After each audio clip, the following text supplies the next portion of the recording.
Perfect. So. Yeah, get that big gulp in. Yeah, just swallow it down before we start. That H2O. All right. So. Episode 2. Dose. Nerds of the Creative Podcast. Duh. So, last episode, we talked about how we got to where we are today in our creative journeys and our jobs, whatever, how we found ourselves here today. In a way, our kind of come up. So, something that we're going to be doing today is we're going to kind of break through from each other's perspectives what that come up looks like. Oh yeah, I forgot about that. So I'm going to talk about kind of how I saw yours. You're going to talk about how you saw mine. It's going to be a nice little, I don't know what you'd call it. But Perspective, yeah. You know, you're jumping into each other's shoes, Exactly. walking a mile. And so, last episode we kind of covered that, we kind of covered what it looked like to see. So, today we're talking about it from like each other's perspective, like what that looked like. So yeah, each other's perspectives, what that looked like. So we'll just take it back to the beginning. What was the first perspective, first impression, like your perspective when you first heard of me, what that was, and then how that has gone through to where we got today. And then, I'll take my turn at doing that with you. So, you go ahead and take the reins there. Well, you were born on a cold April night, or whenever your birthday was. March. Whatever. I was close. That's a good question, because it's kind of hard for me to trace back. I don't remember when we first met, but, like, my first memory of meeting you is you coming up to me and talking to me about the stupid lightsaber video I had just made. Like, that's my first actual memory of you. Yes. And then you were like, hey, I do this too. And I was like, that's cool, child. Because there's 5 years of difference between us? 4? What 4.5? What year were you born? 97. 5, yeah. 2002. But you're like early 2002, so Yeah. like 4.5. We'll say 4.5. Okay, that's actually, wow, I thought you were like way older than that. No. Dude, I thought you were like retirement home age. I'm not as far behind as you expected. Yeah. So he was just like, okay, child, that's cool. And then, as we mentioned last time, we were sort of pushed together. Yeah. By our youth pastor at the time. So it's my perspective on you is probably lacking in detail, because you said, and I quote, an actual quote from Dalton Lewis, okay, is I think that Windows Movie Maker is better than Premiere. It's just a better editing software. That's how he sounded as a young child. So it was not like a taking this seriously, which was not to say I thought you would never become better or by any means, but there wasn't like a I'm gonna get this kid to second shoot at this wedding I'm doing. It was like you were like in the beginnings of the creative world. And then I left for a while. Yeah. I went to Pine Mountain and then Athens, and then I just went here and there and everywhere. And then I came back, and you were just like way, way freaking better. And you were doing a bunch of stuff that I was like, I don't even know how to do that. So my perspective is difficult because there was this big gap that I clearly missed. It's like when you go to the family gathering and you have the cousin who like can't speak English and they're like still making baby noises, and you come back a couple years later and then they're like speaking fluent English and like roasting. Yeah, and they're like, you're got any games on your phone? Yeah, and you're like, what the freak? Yeah. Where did this come from? No, that's exactly how I felt. So then coming back though, like, I think when I came back to Douglasville, that's roughly when you started getting into concert photography and stuff like that, if I'm not mistaken. So then it just became this really impressive climb of like you doing like progressively bigger and bigger shoots and things like that. So, and I'd love to dive into the story of how you were present for the time that happened. Yeah, so we'll have to dive into the Move conference thing a little bit, but I think just to go back and cover, kind of get my perspective to cover from what you've talked about so far. I joined the youth group, and there's this like coming in as like a 5th grader. There were these like just the elites of the youth group. There are these guys that you're like, dude, if this dude talks to me, I'm cool. And like at the time, that list was like you were up there. It was like Worth McFall. I didn't belong up there though. You were simply for the age, your age. You were a high schooler. I was a 5th grader. I get. So, like, I mean, that makes sense. So it's just like, funny from your perspective because as far as I'm concerned, I wasn't like elite at all. Like you, Worth McFall, Ethan, like.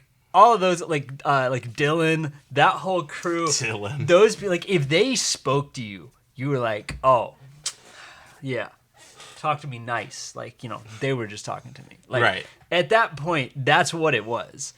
And so the funny thing is, you came up to me, like, I didn't even, talk to you. You were like, I'm going after the elite position. I specifically have a memory of my first real interaction with you, because from a distance, there were a lot of them that I was like, these dudes are cool, whatever. But most of them were all into sports, so I would care more if I was into sports, but whatever. Right. You were the one that was like off to the side because you were this like nerdy cool, because you were always wearing like Batman. I had stuff. no friends. You always had like Batman stuff going on, and I was like, dude's different and cool, and he's cool because he's different. And so I was like, I remember the first back to school retreat that we did, I specifically didn't interact with any of the other high schoolers, and we did the shaving cream battle. Yeah. And I ran up behind you, I dumped a mountain of shaving cream on your head, and I laughed, and you just kind of turned around like, who the frick is this kid? I think I couldn't even see well, though. I was like, who just did this to me? That was like my first memory interaction with you. And I was like, oh, shoot, he thought it was funny because you like laughed at it. I was like, he's either going to be mad or it's going to be funny. I was like, he thought it was funny. Let's go. And then like a year or two after that was when the whole stuff with the film festival and we really got introduced. And in the meantime, there was you kind of popped off in the youth group in the friend circle, because at the time there was what are you talking about? This was pre-social media for me and most people my age. I was about for you, yeah. So there was this thing way back in the day. This is gonna just unlock a memory chain. Google Plus. Do you remember Google Plus? Yes. It was like, and it didn't go anywhere. It was like Facebook, but just only for Google-related things. It's literally just Facebook for your YouTube channel. No, I remember. And that was the only social media I was allowed to have, because it was the only platform that my parents couldn't block with their like parental control software. It's the only one they couldn't get rid of. So I just... So you weren't allowed to have it. You found a way to have it. I just had it. Okay. And they're like, well, we can't do anything about this, so I guess you have it now. And I remember I followed you and a bunch of the other guys on, and everyone was using real social media, so no one else... I was using real social media. No one else touched that, even looked at their accounts ever. But you like immediately followed me back, and I was like, oh, shoot, I'm cool. It's because you were the only person to follow me. Probably. But I remember, and so it shows on there whenever you post... It shows your YouTube videos on there. So I didn't even know you had a YouTube channel. And I went to it, I found this, like, you had just dropped this, like, lightsaber video. Which is terrible. And I remember seeing on my mom's Facebook at the time, somebody that she was friends with shared it on Facebook. And so in the same like day, I saw it on 2 different platforms. And my mom was like, dude, this is this guy from church. You should check this out. And I was like, oh man, this is crazy. And it was like the OG, like terrible way of masking lightsabers. Can I tell you something else about that video though that drives me crazy? Yes. It still exists, so if anyone wants to go watch it, don't. Oh, but no. you can. It'll be on screen during the Good. podcast. Excellent. That was probably like the first thing I ever did in After Effects, and I didn't understand like that footage would scale in After Effects. You know, like I didn't set the frame size to like the actual footage size. So like in the video, if my like lightsaber gets too high up, like the effect just clips. And then it's just like a normal like toy above it. Yep. And that drives me insane. Yep. If I had just scaled it out, it wouldn't have happened. Anyway, so that drives me crazy. I remember seeing that video as like a 6th, 7th grader. I was like, this guy is the coolest guy in the entire youth group. Like he does this, like he's really like that. And like my brain was just like, this guy's just miles past me because he can do this. Not realizing that it was just like a simple effect that I could learn. It was like pretty 20 easy. minutes. Yeah. You couldn't execute it in 20 minutes because it would take forever. Back in the day before, the video copilot effect existed. Well, yeah. Well, I mean, that was like the 1970s way of doing lightsabers. Yeah. Like that's how they did in the original movie by Shout out animating. Andrew Kramer for changing the game. Respect. Guys, Andrew Kramer with a video copilot here. But no, and so I was like, bro, this guy's like the coolest dude in the whole youth group. Sick. And so and you also, another way, I'm not sure if you're aware, influenced me. I would always see you every week in the tech booth. And I was like, this guy, he gets to do the tech booth at the church, and he does it. Bro, if I could be like this dude, that'd be crazy. Which is wild. You poor sucker. That's the clip that's going on social media. Cool. It's gonna be a reel of me just being like, if I could be like this guy, you sucker. You've fallen for my trap. But I was like, dude, this guy's like cool. I want to start doing stuff like this. And so, because you were one of the only people, like obviously I saw people on the internet doing this stuff, but they're disconnected people on the internet, and you're like, oh, I can never do that. But the fact that I saw someone in my life that was like doing that, even if it was to a very small extent, I was like, dude, yes. And so that was really awesome. This is still during the whole like Minecraft YouTube era for me. I'm a cool dude, 5'8". I've never forgotten. No, that we'll do a whole episode of this where we just react to our old videos. Well, I just want an episode where you talk about like all of the 50 intros that you made for like you constantly change them. With the Toby Mac intro song, the Toby Mac dubstep remix or whatever. Classic. But yeah, no. Shout out to Toby McKeon, whatever. Do you know, this is a real big tangent, so if this gets cut out, then sorry, Eli. But my neighbor across the street, we used to hang out with him all the time when we were kids, and then that just stopped. But the dad of that family, who still lives there right now, like me and my brother were listening to Toby Mac one day, and he was like, Toby Mac, like, what's his last name again? I forget. McKeon. Yeah, he was like, is that like Toby McKeon? We were like, yeah. And he was like, we were like best friends when I was in like middle school, whatever. And we were like, you know Toby Mac? So, we were like, would he remember you? And we were like, he said, yeah, no, I think so. So, anyway, we might have a Toby Mac connection if that ever comes in handy. No, I just need, next show that I do with anybody from like Goatee, I need to be like, just find out if he knows Charlie's neighbor. Whose name? Do you know the name Jay Davidson? That can't go on there. Yeah, I can't say that name. Oh man. But yeah, no. So I just thought it was crazy that you did that stuff. It was wild. Crazy.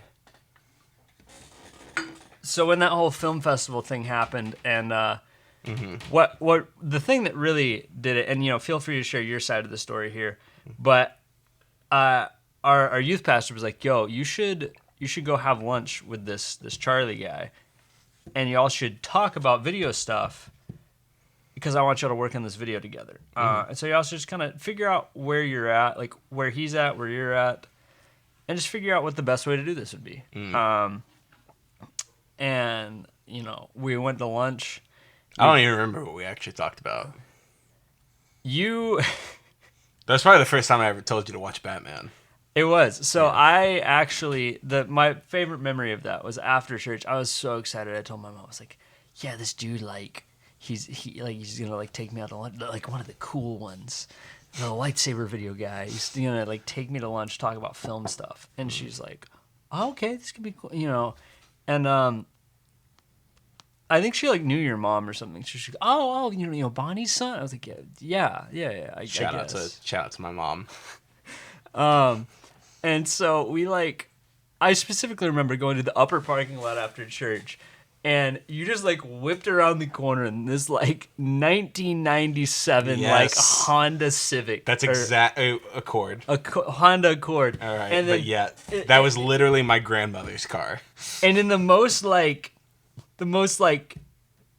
iconic fashion, swung the door open to a floor of McDonald's. It wasn't McDonald's. It was not McDonald's. What was it? It was probably Wendy's or Chick-fil-A or anything. A floor and seat full of fast food cups and bags. It was a definite... And just trash. And it was just this like, "Oh yeah, just move those out of the way and you can sit there or whatever." And so we were sitting there like tossing things in the back seat.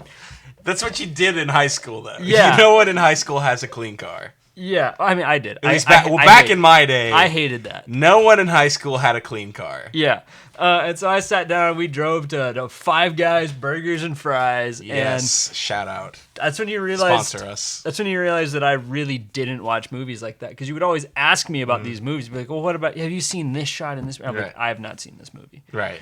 And it blew your mind, the fact of the movies that I had seen and then hadn't seen. Because weird rabbit hole here is, growing up, we my family had like really strong convictions about like swearing in movies and TV and stuff like that. So if there was swearing in it, like even like wasn't allowed to watch SpongeBob, wasn't allowed, like very strict on the entertainment. And I was homeschooled. I was about to say, every homeschool family, every homeschool family was like that. And so we had. I didn't want to be the dork that had never seen anything, and so they came out with this invention around the same time. I do remember us talking about this. It's called the Clear Play. And in Clear Play, you put the DVD in, and it goes online and finds a filter, and it like cuts out all the swear words from the movie. And you can like adjust the settings. I specifically remember you can adjust the swearing, you can adjust like if there's like sex scenes, it cuts that out. And you could actually say that if a girl has shorts, more than 2 inches above the knee, just cut it. Gone. And I remember their category names were absolutely hilarious. They had a category for parental disrespect, which they had a category. Okay, so in Home Alone, the scene. You can't watch Star Wars because Luke Skywalker does not respect his father. Okay. So.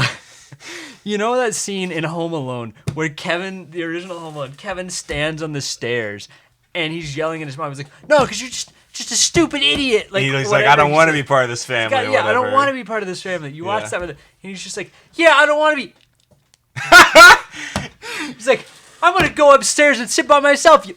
That makes it sound way worse than it actually is. I know. That's why it's so funny. So I went back and watched Home Alone a few years ago, just no filter at all. Because in the entire movie, there's like 2 swear words in the whole movie. Yeah. And so I went back and watched it without a filter. I was like, it cuts something out like every 30 seconds. What? And most of it's just him like calling his parents dumb. And I was like, there's a category for calling your parents, like parental disrespect, which is hilarious. So it was that jarring though? Like it would mute it? It would just mute it. Okay. I always meant to ask you, like, did it just cut around it? Like, no, it would just mute it. Was there an attempt to make, like, a seamless edit? Probably not. No. And if there was, like, no. swear words would typically just mute it. Now, if it was one where a dude just looks dead at the camera and drops an F-bomb, they would cut that because you can read the lips really easily. What about like blood and like violence and stuff? You could adjust those settings accordingly. So if right, but like would it cut around it, or would the whole screen just turns into a censored bar? No, they just like desaturate. No, they would just skip that one part. And so the way we had our setting, we never really had the violence settings super high because it's not like I watched Indiana Jones and was like, yes, time to go stab people. It's time to go eat some hearts at Temple of Doom. Yeah, exactly. So it was really just the swearing and the sex scenes that were a big thing. But I remember they had a section for so dumb.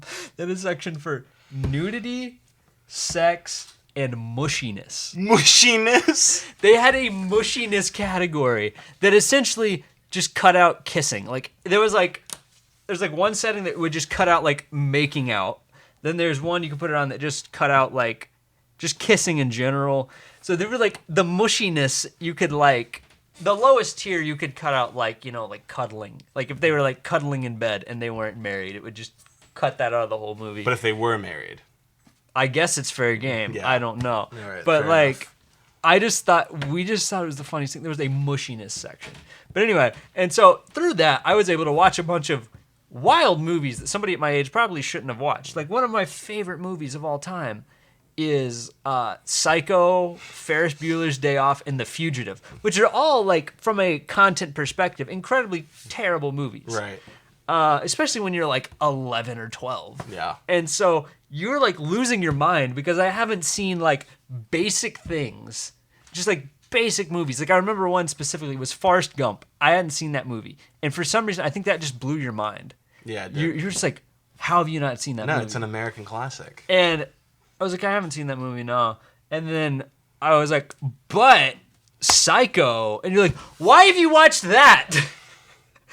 But not Forrest Gump, because that's like way worse. And you just could not wrap your mind around that entire lunch, which is so funny to me. Which I don't remember if Psycho has a lot of language. But it doesn't. It's just like blood and gore and stuff. Right. It's like, it's not even blood and gore. There's like one scene of blood. Chocolate syrup. And it's, yeah.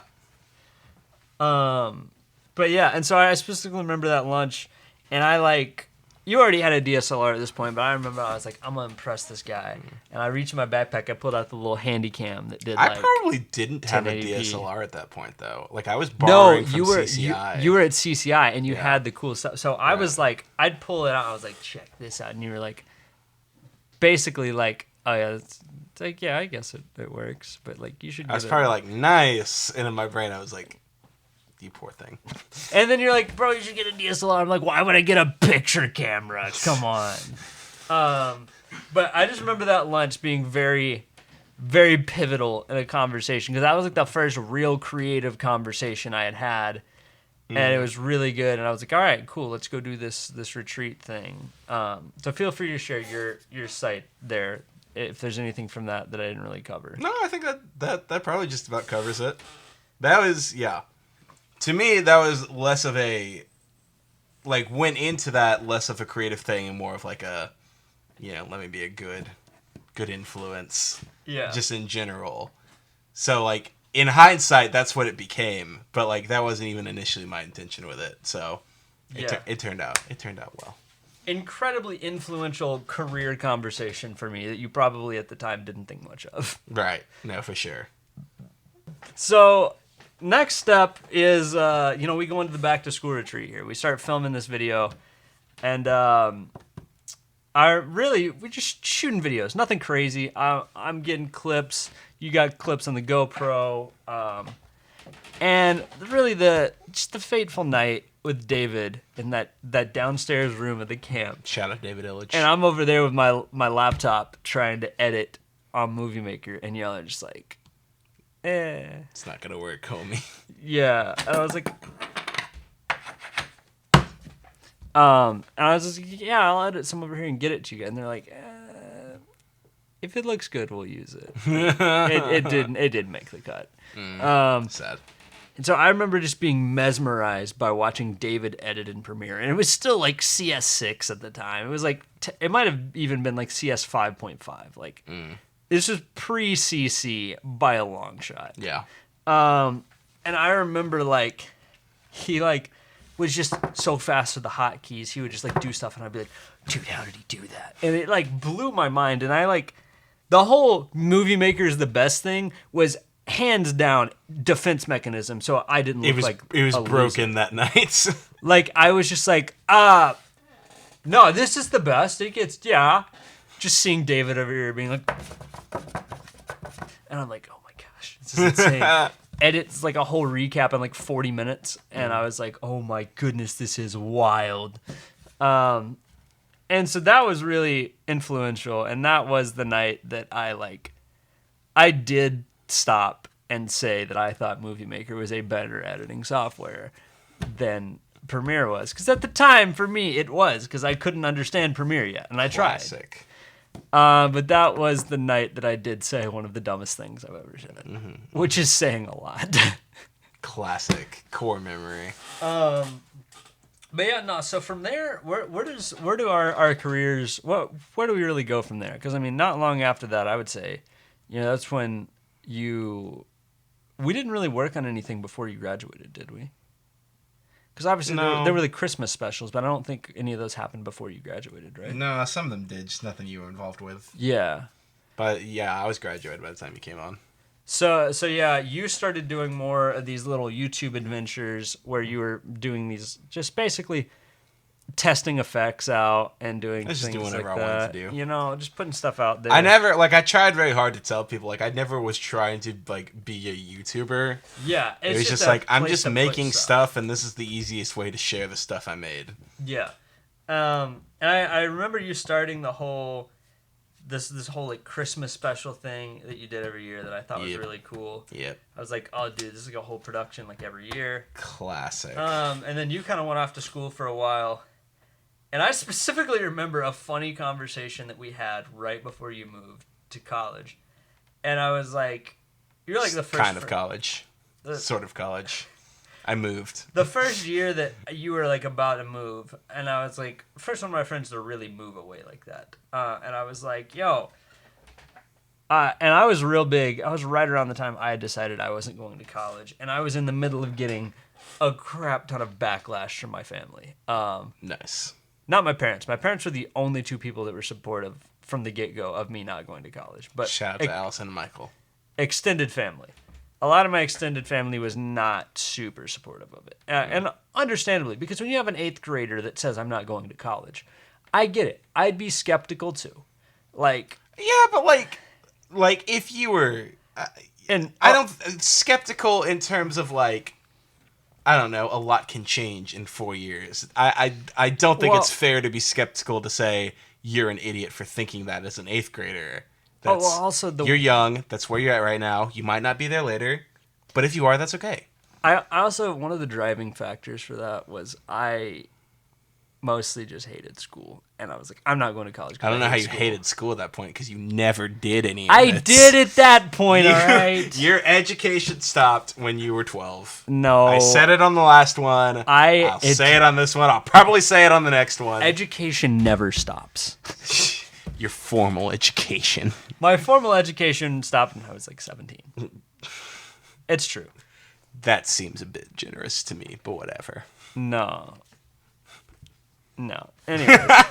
And so we have a surprise guest. It's Allison Lewis on the podcast, everybody. Telling us about educating Dalton. We'll get my mom on here at some point. Will we? Is that going to happen? That's going to happen. Oh my gosh. We're going to get my mom on an episode, and we're going to get your mom on an episode. My mom would never be on an episode. I will pay her. She still won't do it. You're going to have to pay her a pretty solid amount. I will try. You will fail, but okay. We'll get Nikki. That'll be love you, Mom. We'll get Nikki then. Yeah, more likely. But not very likely, but more likely. Yeah, we could get Sam. Sam would agree to this. That is most likely. Yeah, Sam would be the most likely. He would come talk and hang out. But anyway, so I a lot of it was I'm not going to college because I don't want to go to school anymore. And everyone was like, okay. And I was like, but I can do this stuff and not have to go to college. And they're like, no, you have to go to college to do that stuff. And I'm like, challenge accepted. And so in that time was in my hardest revolt of no, college is a bad idea, whatever. And so I remember sitting down with you like right before you left, and you were like, I tried to convince you. I was like, you don't need to go to college for this, I dog. wasn't going to college, though. Well, no, you were planning to in the long run. No, I had no idea what I was going to do. Then maybe this was after Maybe. that. We had a conversation right before you started your film program. Yeah. And I was like, you don't have to do this. I was like, don't. Just, no. just don't do it. And then we were like, you specifically were like, you know what? No. I'll do this, and then you don't do this. And we'll meet up after this and then see what happens. That did not happen. I remember revisionist bullcrap. I remember where the conversation happened. happened. I was not confident enough to challenge you. No, it wasn't like a challenge. Okay, well maybe it did happen. It was a like. I retract my revisionist statement. I remember because we were sitting in the children's area. Sitting in Central Park. Okay, see, now I am convinced it might have happened. On the edge of the stage. Because when you were talking about that stuff, I had a vague image of the children's area. Yes! And I was like, I don't know why that just popped into my brain. So we were sitting on the edge of the stage, and I was like, you know, like, you don't have to do this. And you're like, yeah, well, I'm going to try it anyway, you know? And I was like, okay, well, we'll you know, link back up after this. And we'll work on that some seems stuff. like that might have happened. Yeah. But my brain took it as, this dude's going to film school. I gotta show him that I don't need film school, even though you even though you didn't care like at all. Can I just interject though? I just want to say, if I can just give a piece of advice to the boys and girls at home, it's that, and it's not even specific to creative endeavors. It is just, if in your life you're at a point where you're not quite sure what you want your exact next step or path to look like, you don't have to just dive into something for the sake of diving into something. Like, it's okay to just take a step back, you know, just make a little money on whatever job, or like just whatever job you can get. It's okay to just take a step back and be like, I don't know, so I'm not going to make a decision. Because sometimes you just jump head first and then you're like, this was the wrong decision, you know?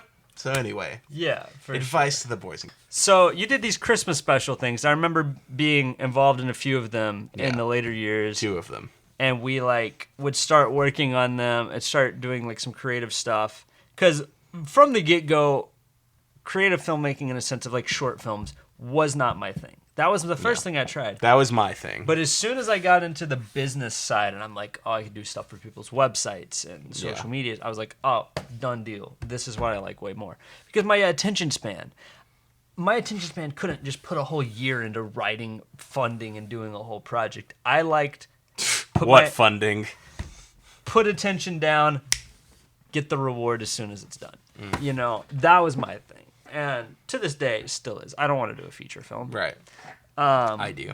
That's why we're partners, because we complement. Yeah, you do all the stuff that I don't want to do, basically. I like them.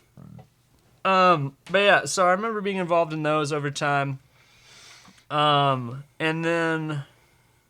yeah, I mean, not too long after that was when we kind of we worked together in a couple church things, and then that's when we kind of got together and formed the whole company thing. Mm-hmm.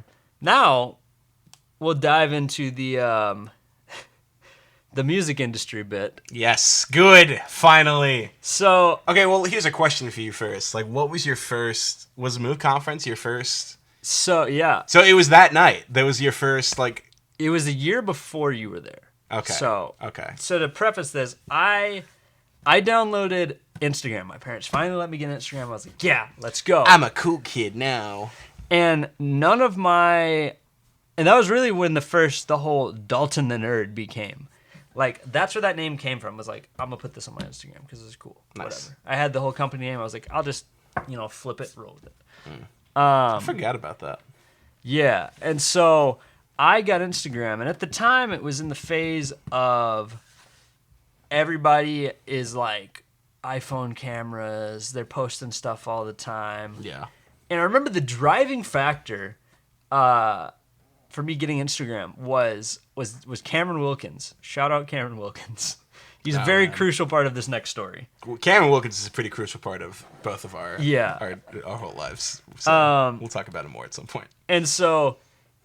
my dad let me create an Instagram account like 2 or 3 years prior. I convinced him to let me make an account so that I could claim my username, so that no one would steal it for when I was allowed to have social media. And so he let me claim it, but he just wouldn't let me use the account. And so, Did your mom know your dad did that? Yeah. Okay. It was as long as he's not allowed to use it. Okay. Yeah. And so over the years, I'd start to build up my following. I'd log in on the web version and start following people I knew just to have them on there. I had a dead account for 2 years. And right as they were on the fence, should we let them have it? Should we not? Cameron did this thing with a youth group, and it was the September photo challenge. And it was every day you had to post a photo of this photo scavenger hunt almost. It's on this day you post a flower, this day you post a car. That's cool. And everyone else is doing it with their iPhones, and I was like, all right, time to roll them all up and smoke them. And I was like, time to just ruin the competition, because I have no photography experience. In fact, I only have a video experience. And even though I have this DSLR, I would get mad if people said something about a picture oh, you taking some nice pictures. I'd be, it's a video. I still get mad. I still get mad when they do that. I used to be like that. I'm not a photographer. I'm a director. And so I used to do that a lot. And so finally I was like, you know what? I got this camera. All I got to do is switch the mode to photo, and I can start just ruining everyone. And so I was like, you know what? I'm going to be smoking everybody. So if there's a picture of a flower, they're all posting pictures with their iPhones, and I'm detail shot, foreground, editing it in Lightroom, stock image looking stuff. And my whole photography, anything photography, came from a desire to just flex on everyone else in the youth group. And just to prove that I was cooler than iPhone pictures. Because, another story for another episode, but I used to be a hard fighter of the fact that I said that Android was better than Apple. I was like, oh yeah. I would get in debates over that stuff. And it was about the cameras and stuff, which honestly... Shut up. Up until the... Honestly, up until the iPhone 11 dropped, Android did have better cameras on the actual spec side. For any audio listeners, Dalton is shaking right now with passion. Android did have better cameras. At the time, they did. When the 11 came out, Apple just knocked them out of the water, and they haven't come back from it. But Android always used to be, specifically the Samsung phones, because Samsung was a camera company. They used to be just a step above, and it wasn't a step enough above to really matter. But I would fight people about it. But instead, I would just get clowned because I was the green message guy. And honestly, if it didn't work better for my workflow, I would still be a green message guy, because it's just the fact that you can't run a social media managing business when you don't even have a phone that can post without it being pixelated because of the compression rates and stuff. And really, the day that got me the most was when I was sitting in the studio with Andy Mineo and Holvey. And Holvey was like, I was like, yo, can you send me that? He's like, yeah, let me airdrop it to you. And I'm sitting there with my Samsung, and I'm like, well, can you email it to me? And that's when I was like, no, this has to change. Can't do it anymore. I can't do this. That was the turning point when I realized, okay, it's more about the workflow than it is the overall thing. But anywho. But yeah, no, so what started was Cameron. He did this, and I started getting into photography. I'm like, okay, cool, I'm going to shoot some photos. And I started to go to these concerts because I was really getting into Christian rap at the time. And I would see all these dudes in the photo pit. And there's a key person to this story that I didn't know who he was at the time. I went to, I think it's 2016, went to the Friends and Family Tour with Andy Mineo, Words Played, and King's Kaleidoscope. And I see this dude down in the photo pit. He looks about my age. And he's sitting there with his camera, same camera I had at the time. It was like a T6i or something like that. He's just snapping away, going crazy. I'm like, dude, this is awesome. Brian Fandry. Oh, wow. Yeah. Oh, okay. And I met him a way fellow after. dad joker.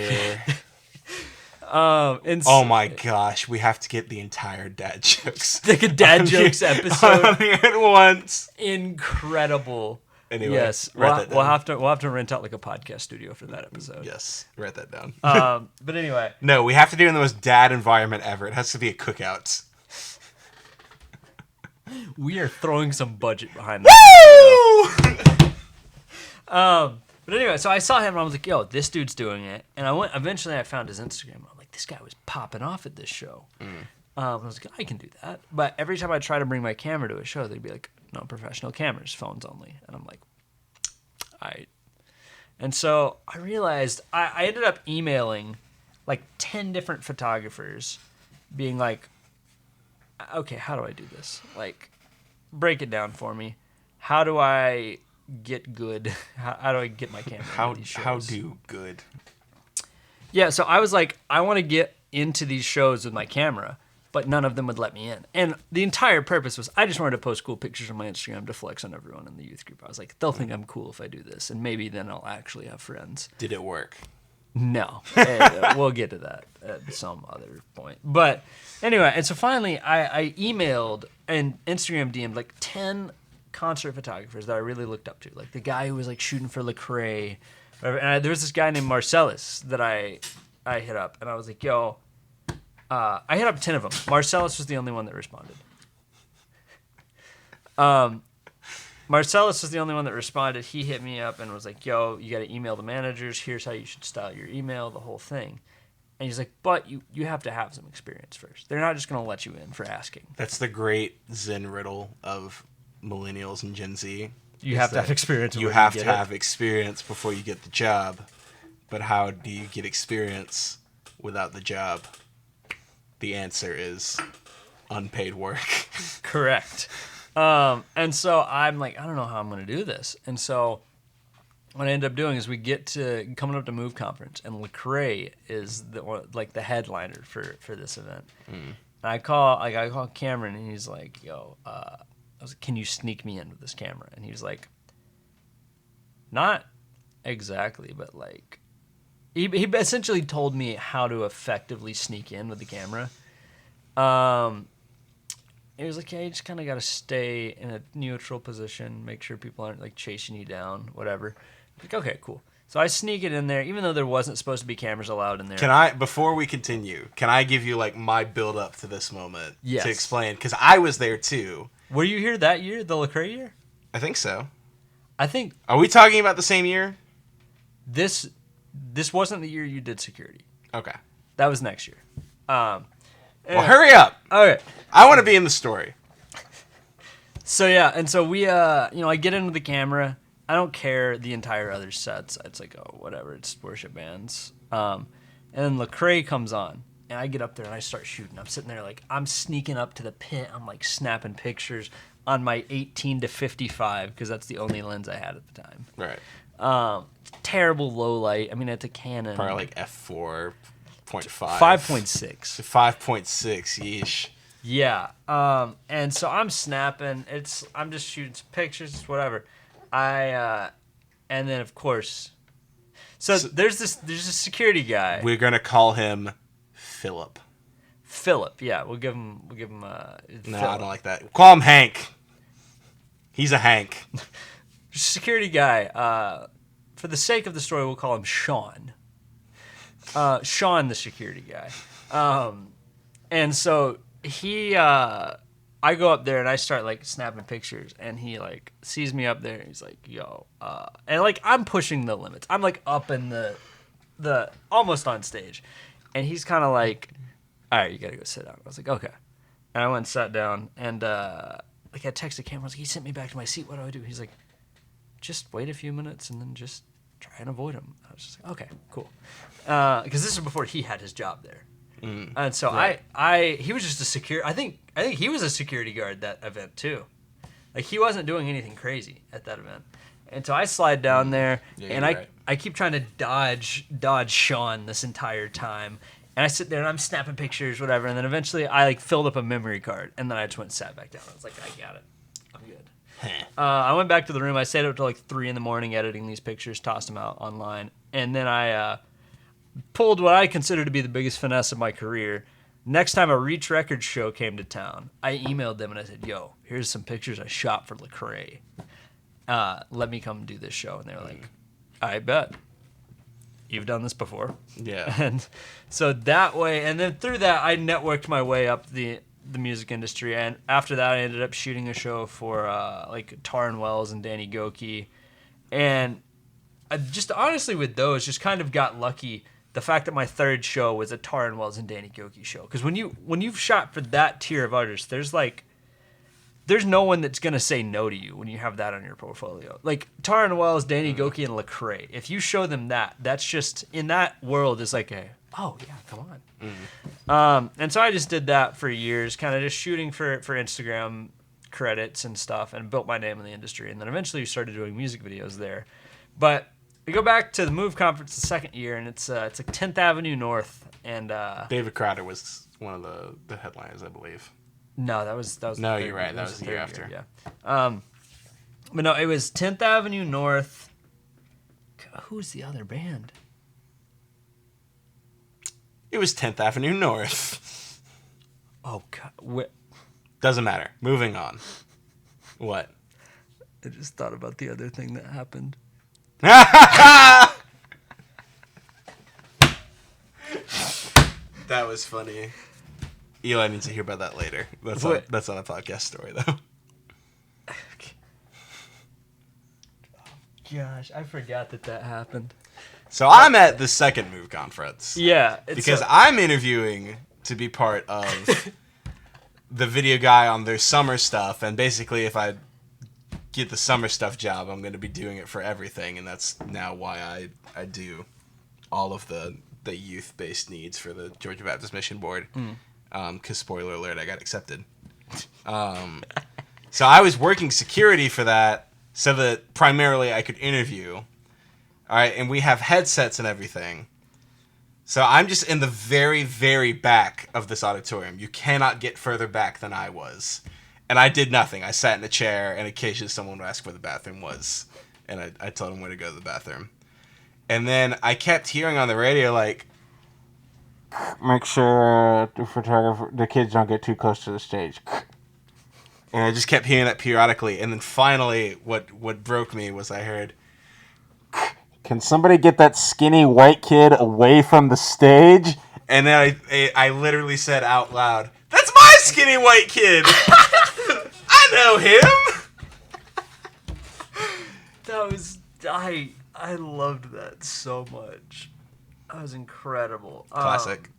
But yeah, so through that, a couple years down the road, you joined the team, and then through networking from that one night, networking my way through there, we shoot music videos now and all that stuff. It's kind of wild. But yeah, no, I think it's kind of crazy that all from a youth event was how we do music industry stuff now. What an origin story. But yeah, I mean, I think you have any closing notes of where it went from there? I don't think so. I did the Georgia Baptist stuff, and then that probably sharpened me up a bit more to come on and do stuff with the company. And then yeah. Nope, I think that covers it. Yeah, well, so that kind of sums up the come up from each other's perspectives, how those crossovers were had, and I guess that's it for episode 2 of Nerds with a Creative Podcast. Fantastic. Awesome. Do you have any dumb outro saying like you said you wanted to do? Thank you for listening to Nerds with a Creative Podcast, the only podcast with less meat than tofu. Goodbye and good night. There it is. All right. If I get to do that every time, I will be so happy.